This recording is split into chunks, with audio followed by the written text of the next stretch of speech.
afternoon. This is your Pan-African show called Afreeqa with your host Gatsala Sefu. Today is a special day for a lot of people actually. Today is Bob Marley's birthday, and on this beautiful day we've asked this amazing musician slash educator, songwriter, to have a nice conversation with us. So I would love for you to introduce yourself. Thank you so much, Ketsu, for having me on Afreeqa. I'm really happy to be here. And so my name is Ebony, and I go by the name of Ebony J, my performing name. And I'm a singer, as you said, educator, slash maybe singer, songwriter, producer. I currently do family jam events and promotion, so I'm now venturing into that. So this is kind of what I title myself as at the moment. Brilliant, brilliant. Yeah. It's good enough. It's good. Because you have a lot of things you're doing within that. Yeah, and being a mother obviously is, you know, another job in itself, but I'm enjoying it, so yeah. Brilliant. Let's start off with, who is Ebony J? How did Ebony grow up? And where did you grow up? And then we can come to Ethiopia. I was born in the UK in a small town called Bedford, a very small town. And when I was about 4 or 5 years old, my parents decided to move to Manchester. So with my siblings, we all moved to Manchester. As my parents were following the Rastafari movement, there was a lot happening down there at that time, so we all moved to Manchester. So we basically grew up in Manchester, and we all went to a wonderful school called Claremont Primary School, and I believe this is where I really discovered music in this school. Along with my brothers and sisters, we were so into music. So attending Claremont Primary School was a great opportunity. We were well exposed to music in general. In addition, we had this family vibe of music at home all the time.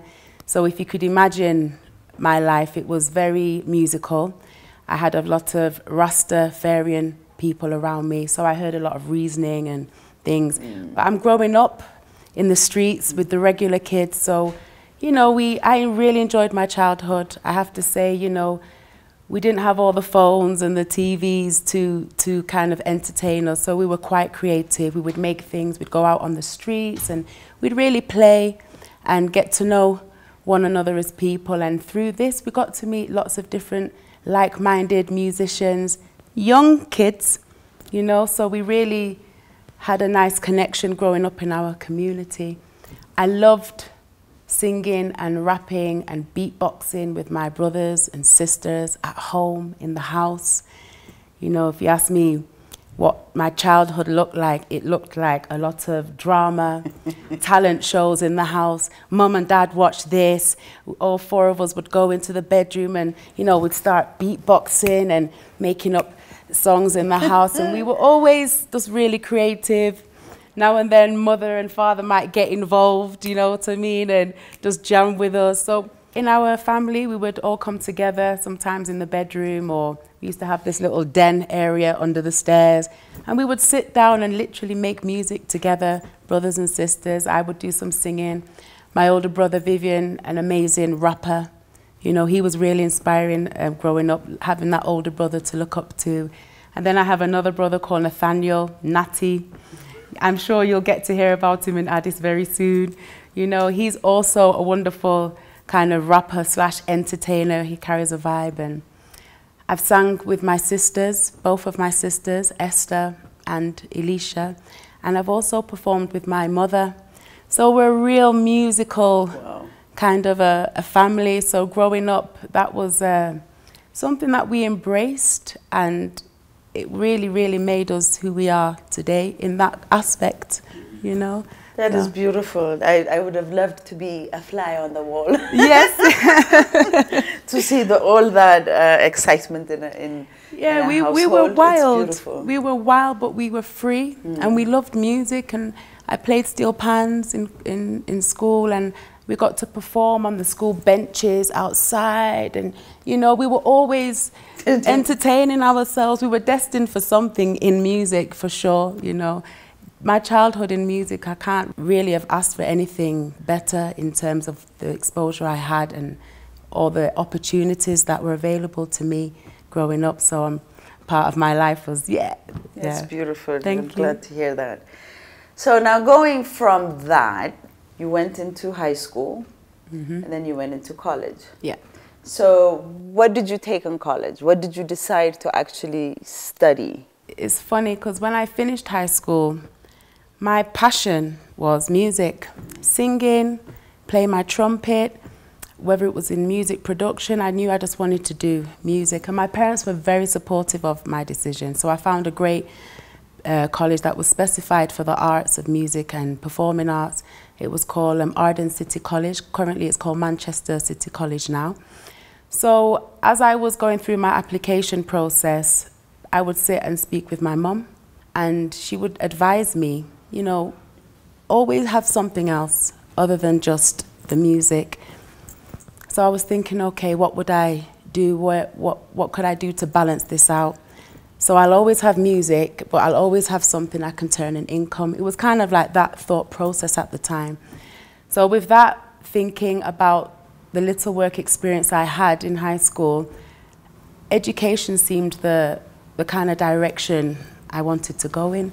So I began my journey studying childcare and development, alongside doing a national diploma in popular music, which covered music production, music business, theory, improvisational skills. So we were able to tap into different aspects of music. So those were the two that I completed and balanced out myself in that process. And I'm very glad I did that, Ketsala, because I see how it's benefited me now, living here, having the fact that I didn't rely on just one talent, that I actually had a passion in something else. So that was the journey of that. That's lovely, because I guess also music and children go together. Yes, they do very much, it's true. So it actually definitely worked out very well. Yeah. So now you finished college. Now, when did your family, because it's not just you, but the whole entire family actually repatriated to Ethiopia? Yes. So if you could tell us the journey behind the repatriation, and how, I know you probably are not the right person to ask why they decided to move. Right. But I'm sure you know a little about it, if not a lot. Well, I mean, at the end of the day, I don't have anything to hide, you know. I'm a Rastafarian, and we've always believed in repatriating and coming out of the West and living here in Ethiopia. And that's exactly what was the drive behind my parents coming here, with a lot more other spiritual reasons and other, you know, aspects of life. There's other reasons for why they came, but we always believed that coming here would be like a haven for us, you know, to escape certain things that the system, you know. So that was kind of the back story of us coming here. When my parents came here, they actually visited first. Okay. And through that, my mother made some connections through the royal family and was asked to work here and direct to KG, which she did. And it was a perfect opportunity for her to get her foot in the country. When you're moving a family, it's not an easy job. You can't just say, right, we're just going to leave and then we just... There's a lot of logistics involved. So the way it worked for my family was my mother came first with my younger sister and one of my brothers. That seemed like a good first move. My mother, the youngest one, and my big, you know, he's younger than me, but big boy, so they can get along. And then the plan was that my father would come with my other sister, Esther, the next trip. So maybe 6, 7 months after they came. And then me and my brother, we were still in the UK. I was just finishing college and so forth. And then my father returned to England, and we all came, the three of us all together, came back together. So we all moved in packages, and in all of that movement, we had trials, because it's hard when the family's displaced, but we all made it here. And I know my mother and father, I know they'll be very proud to know that they've they've seen a dream, and even though our dreams belong to us, they can see that we still see this movement for ourselves. So for me, even if my family had to leave for whatever reason, I'm not going nowhere, because I know who I'm about now, right, and why I want to be here, you know. So that was the kind of package that we came in. We came in doses, and it worked for us, and we've stayed strong as a family. And, you know, we've had our ups and our downs, but we love living in Ethiopia and really contributing to Africa, you know. So, yeah, this is kind of, you know, how we got here, you know, and we don't regret it. We don't regret it. We've made so many friends, so many different people that we've worked with, so many different opportunities have arisen where we can get involved in different projects and they work with us. And so I feel like we have a fulfilling life here, and I feel more fulfilled here in my day-to-day life than I did when I was in the UK. As much as I loved growing up there and my friends and family, I feel that I'm just more of a productive person here. Living here. Yeah. So how long have you been here? I think coming up to this November will be 23 years I've lived in Ethiopia, Haya Sostamet. So beautiful. Welcome home. Yes, welcome home. Welcome home. I'm gonna have to have a little celebration, hopefully, just to celebrate this. Oh, that is lovely. Thank you. So you are the only child currently living in Ethiopia with your mom and dad? No, no. My sister's here. Oh. Because what happened is my sister went to school here and she went back to the UK. Your youngest? Yes. Okay. She studied at SOAS, got a degree in African Studies. She's come back and she's working and she's thriving. Okay. Another sister, she's back with her 2 boys that were born in Ethiopia. My brother has recently returned. So all of us, like I said, we're all here again. And we're all living, settling. It feels good because now I'm not alone. Exactly. And now I can visit my mother. This happened in the last year? Yeah, in the last year.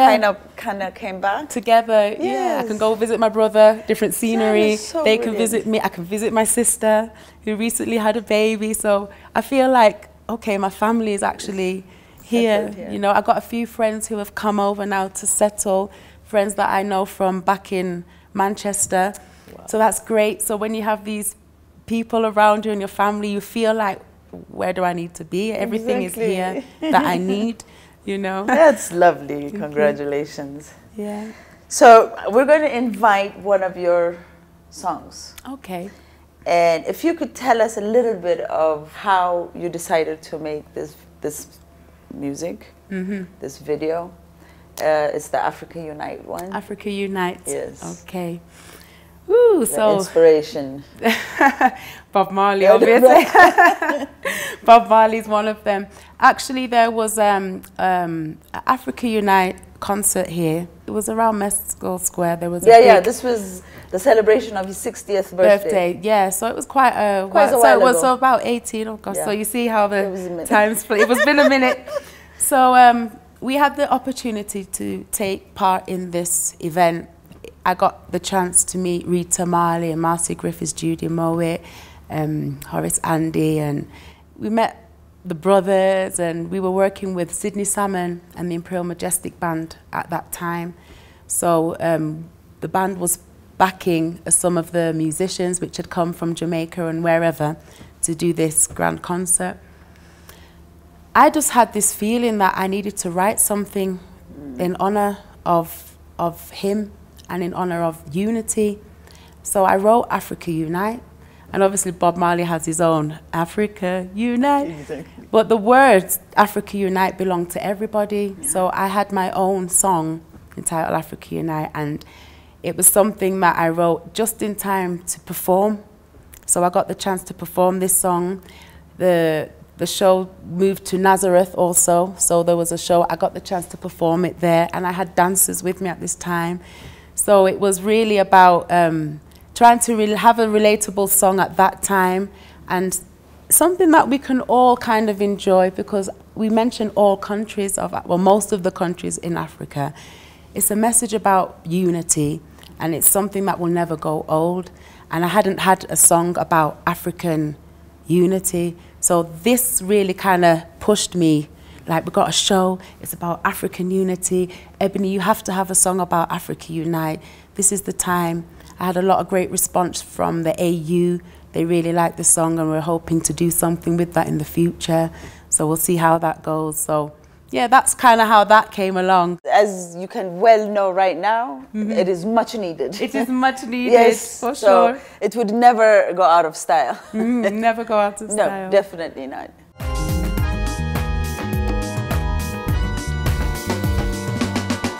We're going to talk more about your music before we get into the education side. So you did say that you also did songwriting. Yeah. How difficult is it to be a songwriter? And do you only write for yourself or have you written for other musicians also? That's a really good question. I haven't really written for other musicians. It's not that something that I wouldn't venture into, so that's always a possibility. But I've always mainly written my own songs. And you get writer's block too. You know, just like writers, you have moments. Exactly. And so I've been through years when whatever I was passionate about at the time, I could just write these lyrics. And I'm a very, I find myself to be quite emotional. So I write based on how I feel, you know, at the time. At that time. You know, so if I'd gone through some kind of heartache, as you do, you write a song about how you're feeling. And then when I felt like there's so many things that I want to do and there's some drive in me, I'll be writing about how to accomplish things, something inspiring. Maybe I write a song like Never Give Up, you know. And there's times when I felt like, you know, Ebony, you've done a few things in your life that have not been right. And if you could turn back time, what would you? So I've written songs about forgiveness. So I have a song called Education is the Key, and that's something else I was very passionate about, education, you know, and if you do not know and no one told you so, then how was you to ever know?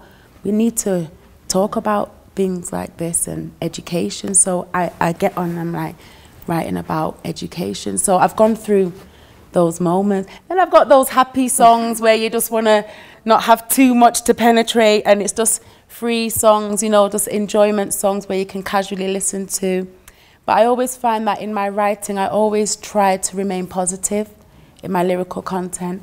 I try to, you know, make sure that my lyrics are conscious. I'm not going to contribute to any discord in people's thinking because music is very influential.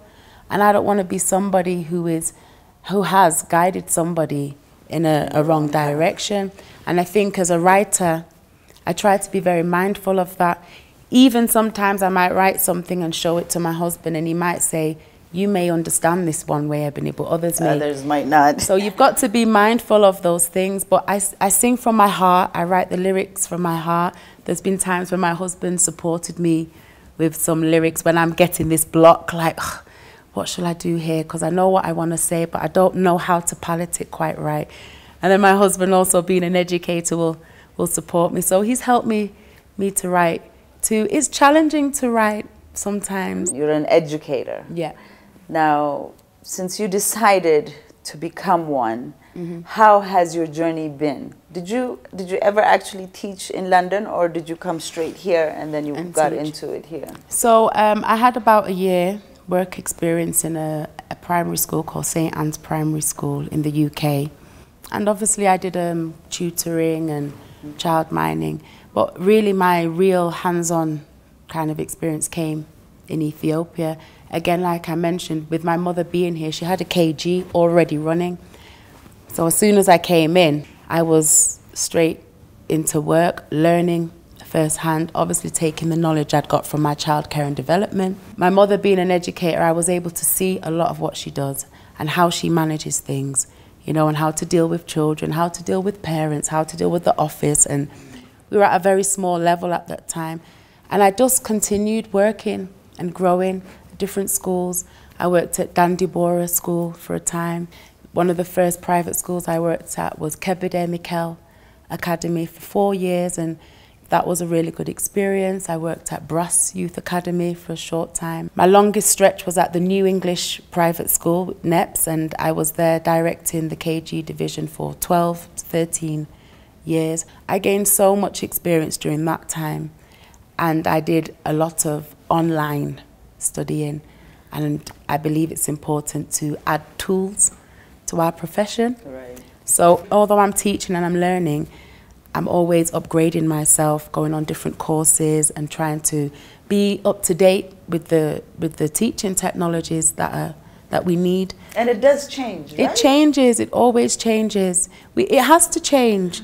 To be honest with you, I was having a conversation with my son even this morning, and I thought, wow, maybe in 20 years, schooling, the traditional way of schooling probably might look completely different.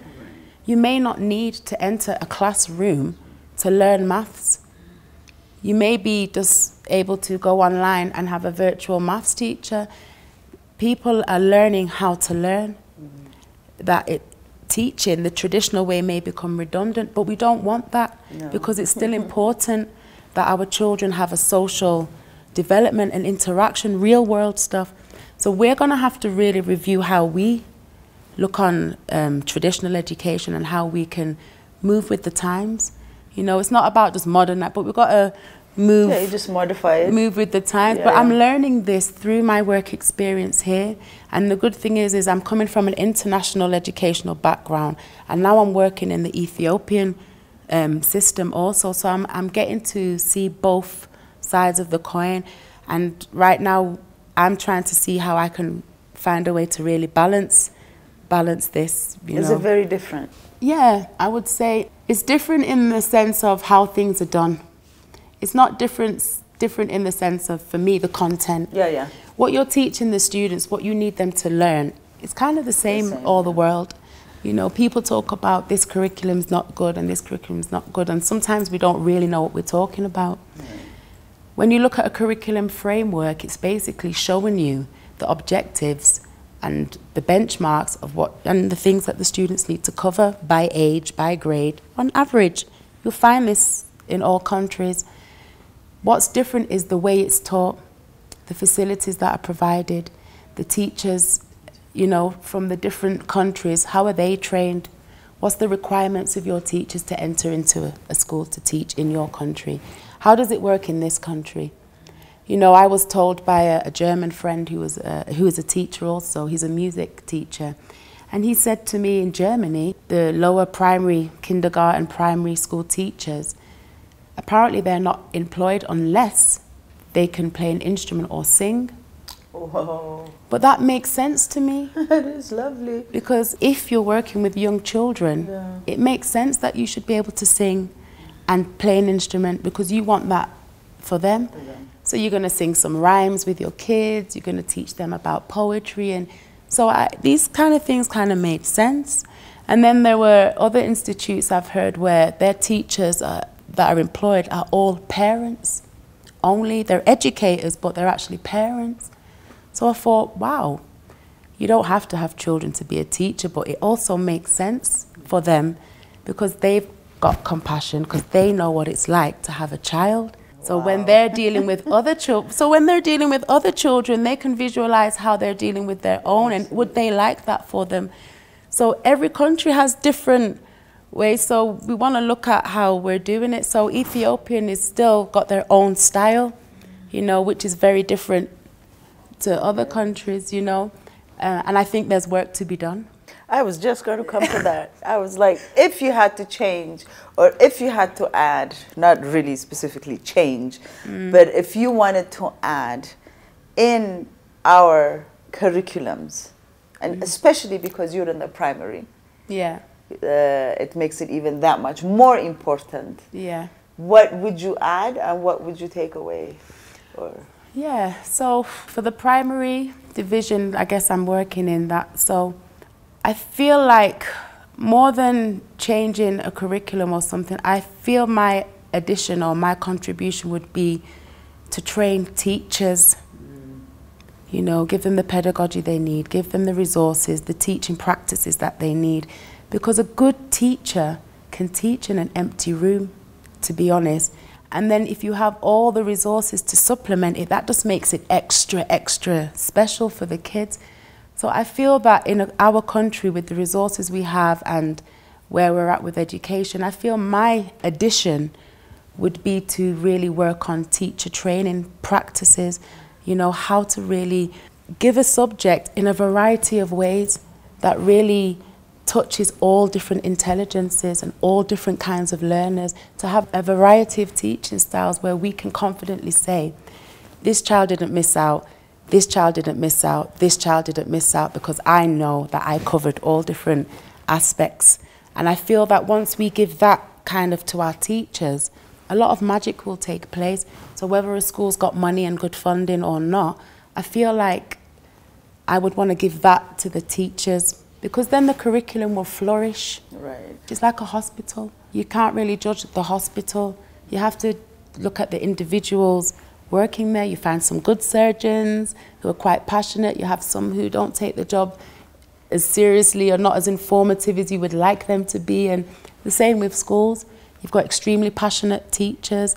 You've got teachers who have the drive but don't have the know-how. And that's what I want to tap into.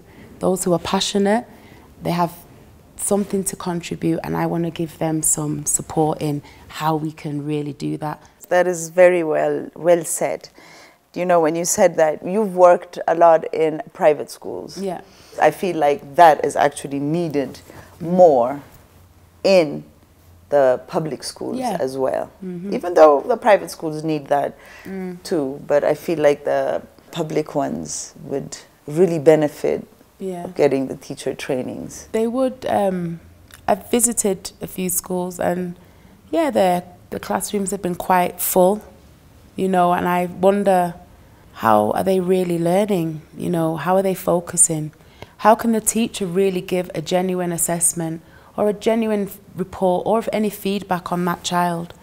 I've said this before, you know, when you go to a school that's really overcrowded, you become an ant in a colony of ants, and then you're not identified. You could get lost. You get lost. Absolutely. And then it's very discouraging for the individual, because nobody can see your talent.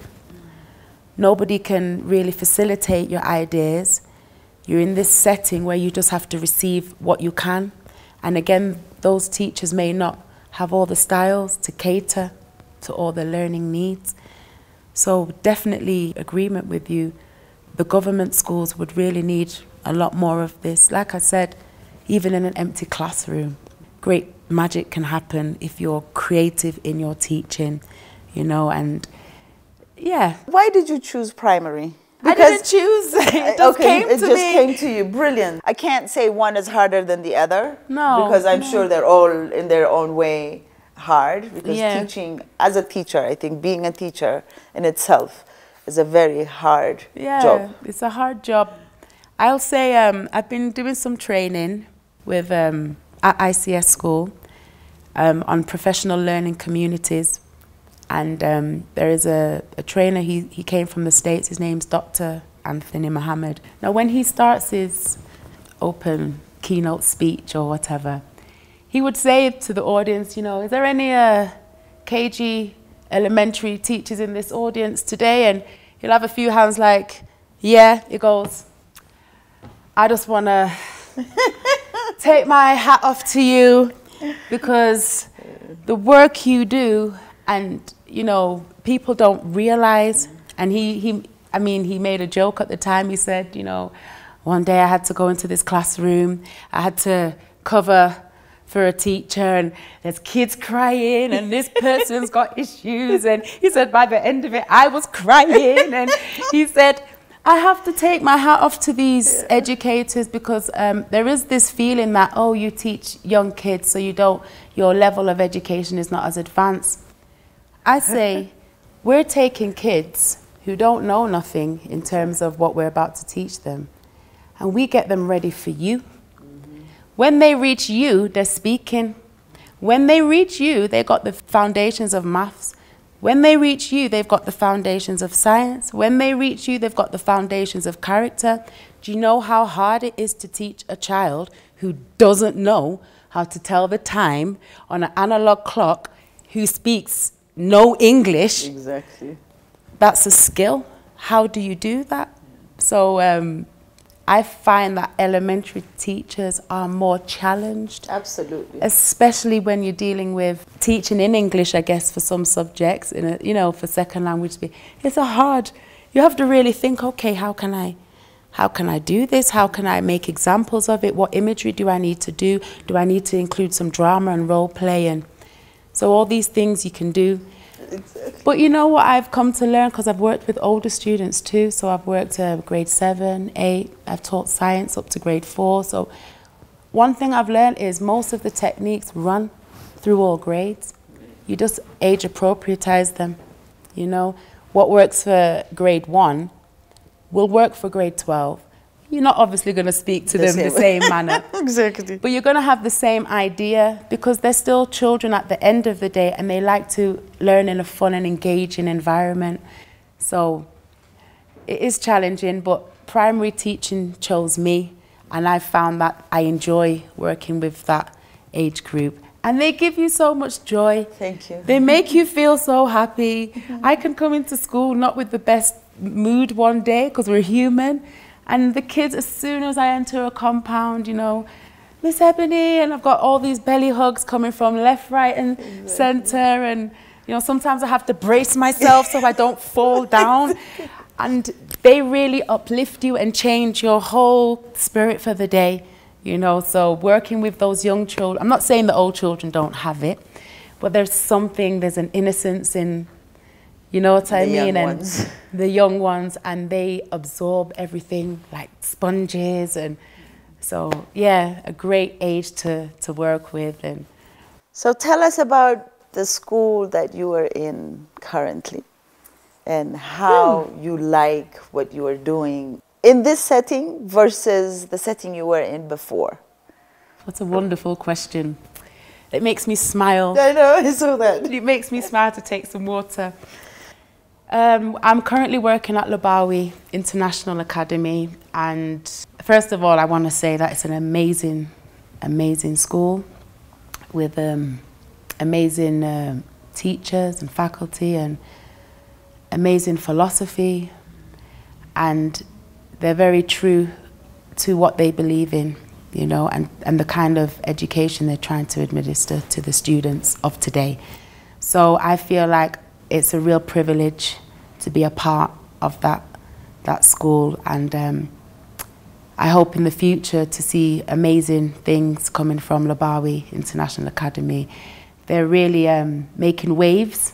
Yeah, at the moment. I was just about to say, yes. Yes, they're please, the only private school that actually, for the 12th grade leaving examination of last year, they're the only private school that their students passed. They had 41 students that took the exam. 41 students passed. All passed. It's just, I don't even know what to say. Go, Leah, go, LIA. Exactly. I told my children yesterday, and they were so happy to hear this news. It's also going to be something that will help the other students to maintain such standards, and it's a credit to the teachers. It's a credit to the school. They're doing something right. And maybe in the future, other schools might want to see how is it working for them? What are they doing? Why is it working for them very well and not as well for us? What do we need to do? What do we need to change in our system? Is it the teaching strategies? Is it the management? What is it? How are we working with the kids? Is it with the parents' support? Because parents are very inclusive in Lubawi too. So it's a great news, and I'm personally happy. I can't say I'd be happier anywhere else at this time. I'm very happy that I made this decision. I was previously at Greek school, so if I'm going to give a comparison to the two, Greek school was good in the sense that they had a set curriculum, Cambridge curriculum. They have teachers who are competent to do their work, but I felt it was very rigid. It was just very rigid, very robotic. I didn't feel like we had enough events, enough extracurricular. I just didn't feel that. I didn't feel that community spirit. We didn't have enough gatherings together or planning together. I'm a big advocate of planning together. A lot of teachers plan solo. Right. And you can only go so far with yourself. But when you work with people, you've got so many ideas to share and contribute in your lessons. So I found I was very kind of left alone at Greek school just to get on with my work, which was fine. And the children did well, and I was happy there, and I was content, and I didn't really have any plans to leave. You know, I was cool, yeah. And then I got a call inviting myself and my husband to visit Labawi, and I'll be honest with you, I was like, I'm not going to move school again. I know, right? You know, I've already moved school a few times, so let me just stay where I am. But let's be respectful and go and make the courtesy call and visit Professor Panos. And let's do the nice, polite thing. And then later we'll just let him know that thank you. And Ketsala, when we went there for our visit, at the end of it, after all of the discussion and the touring and just feeling Professor Panos and the value he has for education and Pan-Africanism and how he really wants to infuse this in the school. And by the time me and my husband went home, we were like, what are we going to do? Like, we left with one mind and we came back with a completely different mindset. And within a month and a half, we moved, packed up, shipped up, moved right back down to the other side of town and got on board. And we're just so happy that this opportunity, God presented this through, obviously he works through our amazing vessels. So we were given a great, you know, great heads up, and the recommendation was good. And I feel like we fit in. My children enjoy the school. The students are amazing. There's a lot of potential in that school. Like I said, if people really need to kind of keep their eye on this school, because I hope, like I said, they can be like a real exemplary school that other schools can follow, see a model they can work with. Absolutely. Yeah.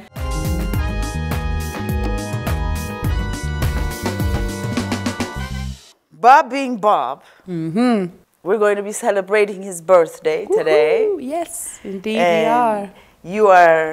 You have something going on. Yes. So if you could tell us what the plan is. So the plan is, so today we have an event. It's at the National Village around Mary Ayat, and we will be celebrating Bob Marley's 78th birthday. It is a must. It's something that we must, it's a significant date that I think we should always kind of remember and keep it in our calendars as a day to celebrate. So in the Bob fashion, we will be having Rebel Unit sound system. They'll be playing music, DJ, Jazzy Dave. We have an excellent lineup of artists, so I'll be singing there a little bit later, giving my Bob Marley tribute. We'll be having bazaar, and we really just want a time for the families to come together. Caribbean families, Jamaican families, Ethiopian families, really bringing that kind of culture together, because as we know, you know, that Jamaicans and Ethiopians, they're blood brothers, we're one, and we must maintain that. And Bob is a perfect kind of, he's that Joseph, so he's that fruitful bow where he still, even though he's not here, still brings people together, which is a blessing, and one of his blessings as a Joseph. So he's still, his branches, that, you know, his vines, and he's still feeding people, Sure is. even to this day. And it's not about making money on the day because of him. We have to remember him. We have to remember his words and really what he stood for. And today, this is what we need more than ever. Like you said, Africa Unite.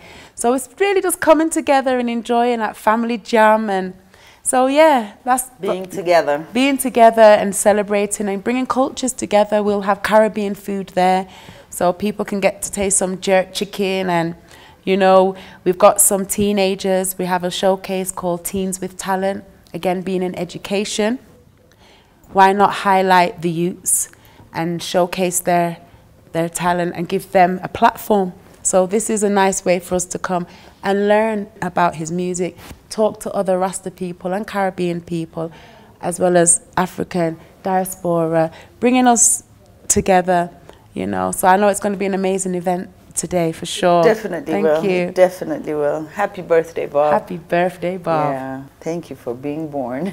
Really? Yeah. He's probably not the only one, but for now we'll say the only one that is listened to till this day around the world. To this day. To this day. To this day. And every song of his actually is significant in this day. You know what? Isn't that amazing? One student asked me yesterday or the day before and said, how can I make it big without losing my soul? Wow. and still keeping God at the forefront of my life? So I was with a friend and we were advising this student, and we was like, it's quite difficult. So at that time, he was asking of examples, who's really made it at the top, but still has God at the front. Immediately, I thought to myself, globally known, not Hollywood, but globally recognized to this day, who has made it and still kept God at the forefront of, I would say, somebody like Bob Marley. Exactly. I mean, it's a no-brainer for me. I was like, Bob Marley, he is the one that's really made it successful heights. And unfortunately, he died at a young age. But where he reached, to this day, no one can top him. And he still managed to maintain his spiritual beliefs, his integrity, and he still managed till his last breath to keep God and Jah in his life. You know what I mean? He never lost sight of who he was. It is hard, you know, so props to him. Absolutely. He made it. He's a very good example. Now, going back into our music schools, Yep. but I'm not sure if they actually teach vocal singing or Training techniques. Training techniques. Do we have anything like that? In Addis? In Addis that you know of, in any of our music schools? I'm not sure about Yared School. I know in the school that I'm working in currently, in Labawi, we do have music lessons with a wonderful teacher, Mr. Assad. He teaches music in general, keyboard and the theory and getting them into that. But we also have, I would call it another music room, where we have musical instruments like drums, bass, guitar, keyboard. And currently we're soundproofing the room, working with Teddy, Ahadu, you know, together we're working with the children. They have a leadership program called Obsidian Beats. So a lot of those students get a chance to go in there and do extra music. One of the things I do is I do singing with a lot of the students. So we do singing techniques, we work on harmonies, we scales, working with Teddy, and we allow them to write their own music. Sometimes the students bring songs to the group, and one student might have a song and I'll get the other students to back them. So we figure out the harmonies, and it's encouraging, and they all get a chance to learn different styles. So in our school, I can say that we have a program that's really taken off, and I feel like a lot of the international schools do have similar music programs, singing programs outside of the regular music lessons.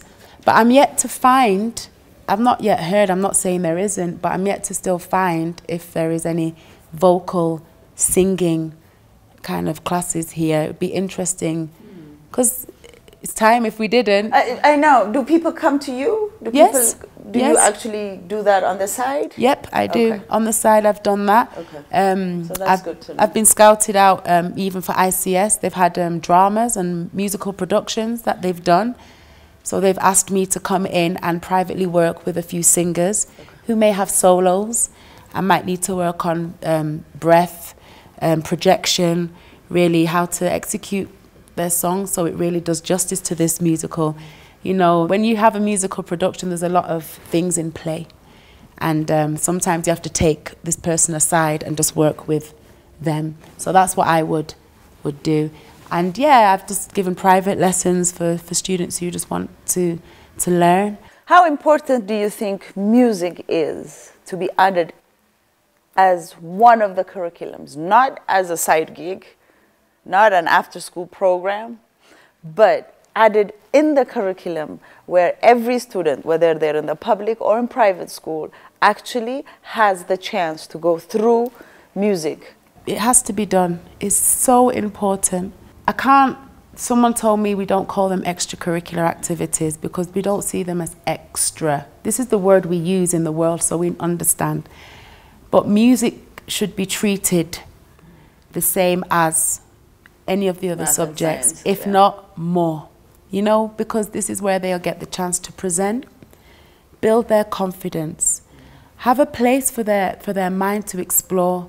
Outside of academics, you need to have a place to explore creativity. We're human. We need to be creative. We need to be in an atmosphere that's artistic, or we need to be in an atmosphere where there's nature surrounding us. We need to be in an atmosphere where music is around us. And people think music is just some sing. There's a lot in music, not just singing and vocally singing. You can go into the theory of music, and then you're going to learn to read music, write music. But then if you're not into that side, you might want to produce music on these different programs, Cubase or Fruity Loops, and you might really be good at that. But you might find you're good at playing something and you're creative with melodies. All of these things enhance other aspects of your life. Honestly, Ketzel, if I didn't do music, I wouldn't be who I am today. I can't express the fact that I was able to sing on stage. Something inside me became confident. I don't feel nervous when I'm talking to somebody. And that's partly because I was exposed to performing, working with people. It also helps you to become more open-minded, because you can't just listen to one thing. You're kind of forced to hear other things too. I began to appreciate music so much when I started listening to it live. There's songs that I didn't like that much, but when I went out and this band was playing it live, it was different. I was like, okay, see, the feeling that you get from it, why can't everyone experience that feeling? We need it. I don't know the words for it, but it releases something inside us. It makes us more comfortable. It makes us more open-minded. It makes us more willing to learn, you know.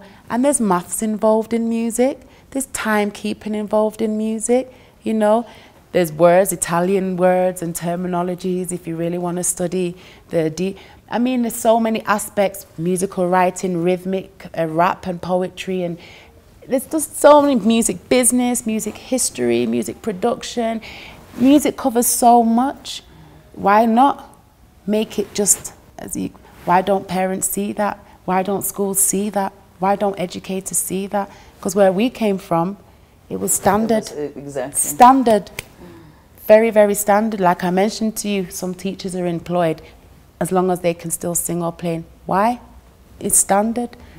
And children who are stressed when they're young, music is uplifting. It relaxes you. You can even be in a class, Ketsu, with background music playing quietly, and the kids are working contently. But you've got some parents, oh, no music. It's really calming. But we have to teach, educate everybody about it first so they can embrace it. It should be in schools, just like any other subject, in my opinion. Yeah, for sure. So hopefully, you know, eventually we will add it into our curriculum. I hope so. I really, really hope so. I hope they hear what we're saying, and it's not Ebony saying it. This is a conversation we've been having for years, you know, and it's not just music. Performing art in general, designing technology. The last song we're going to invite is a song that you actually worked with gentlemen. Yes. There is an organization from Germany, they're called Viva Con Agua, and they're an NGO that works with Ethiopia and other African countries, and it's about water, you know, getting water to rural areas and really trying to support those who need wells, and you know, so they do this kind of work and they do a good work. So they came here a few years ago and they had a show at the Gotha Institute. So I was asked to perform on that particular event. So with no intentions, no expectations, I just performed on that alongside. Gentleman was there. There was another girl called Wanjera. She was performing, and a few others were performing. So after that event, backstage talk, you get to meet people. So I got to meet Gentleman and his beautiful wife, Tamika. And we just got talking, and they were recording a song at Zion Rebel Studio, and I was asked to come again with no expectations, you know, just to come and jam, be in the vibe. Not to sing, but be in the vibe of it, because we were all kind of chilling at this time, and it was like a crew moving together, and Gentleman was definitely going to record his song anyway, and we were just going to kind of be there chilling in the studio and just taking in that vibe. But at that time, he approached me and said, you have something, you ready to write something to this? I was like, I will write real quick. And that's exactly what I did. I sat there, I wrote my verse. I was happy with it. I got my chance in the studio, banged out my song, did my harmonies, one time. I said, this guy's not leaving Ethiopia with this not being done, you know? And he's not leaving Ethiopia without somebody representing us on this side. So when he asked me, I just whipped out my pen, wrote my lyrics, and it was literally how it happened. It was a non-profit, you know, music, so we're not looking to get any benefits. It was for Viva Conagua. So that's on YouTube, everyone can check it out. But it's a wonderful collaboration. I enjoyed being a part of that video. So when you hear the video, there's 4 voices you'll hear, Gentleman, 2 other singers, and myself. So I actually take the last verse. So I hope you enjoy this song. It's called Today. And I enjoyed every moment working with the crew. It was nice. I'm working with Viva Conagua. Big respect to them, you know, they're doing a good work here. So even in his lyrics, he mentions about the kind of work that some of these honest NGOs are doing, and they seem so far to be one of them. Thank you. That was actually lovely. We went through Ethiopia. We went through Ethiopia. We did a tour. Yeah. Yes, it's a nice video. Thank you.